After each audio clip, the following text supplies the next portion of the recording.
Dobrodošli na kanal Luxury Auto 1, mjesto gdje se susreću automobilska povijest i budućnost. Ako volite klasične marke koje se vraćaju u modernom ruhu, pretplatite se na kanal i uključite obavijesti. Danas vam donosimo recenziju Zastava 2026, modela koji predstavlja najbolje što ovaj legendarni brend nudi, spoj klasične snage i moderne budućnosti. Zastava 2026 donosi dizajn koji jasno poštuje svoje korijene, ali istovremeno gleda naprijed. Vanjski izgled inspiriran je klasičnim linijama po kojima je Zastava bila prepoznatljiva, no sada je sve to prilagođeno suvremenim standardima. Prednji dio vozila izgleda snažno i samouvjereno, s modernim LED svjetlima i novom interpretacijom prepoznatljive maske.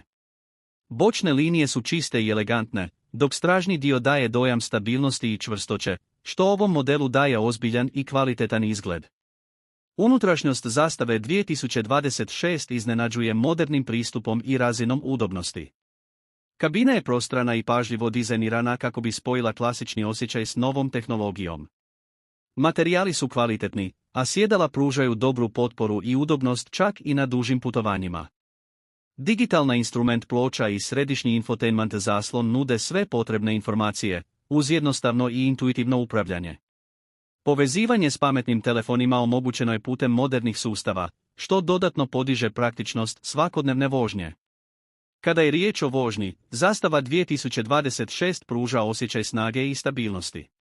Ovjes je podešen tako da nudi udobnu vožnju, ali i dovoljno čvrstoće za sigurnost u zavojima.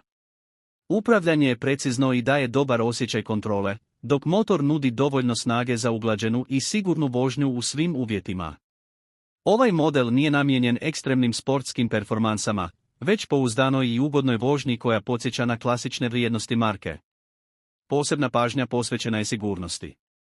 Zastava 2026 dolazi s modernim sigurnosnim sustavima koji uključuju automatsko kočenje u nuždi, pomoć pri zadržavanju vozila u traci, kontrolu stabilnosti i više zračnih jastuka. Ove tehnologije omogućuju vozaču da se osjeća sigurno i opušteno, bez obzira na uvjete na cesti. Ono što Zastavu 2026 čini posebnom je njezina sposobnost da spoji prošlost i budućnost. To je automobil koji će se svidjeti ljubiteljima klasičnih marki, ali i mlađim vozačima koji traže nešto drugačije i autentično. Ovaj model pokazuje da tradicija i moderna tehnologija mogu savršeno funkcionirati zajedno. Zastava 2026 nije samo automobil, već simbol povratka jednog legendarnog imena u moderni svijet.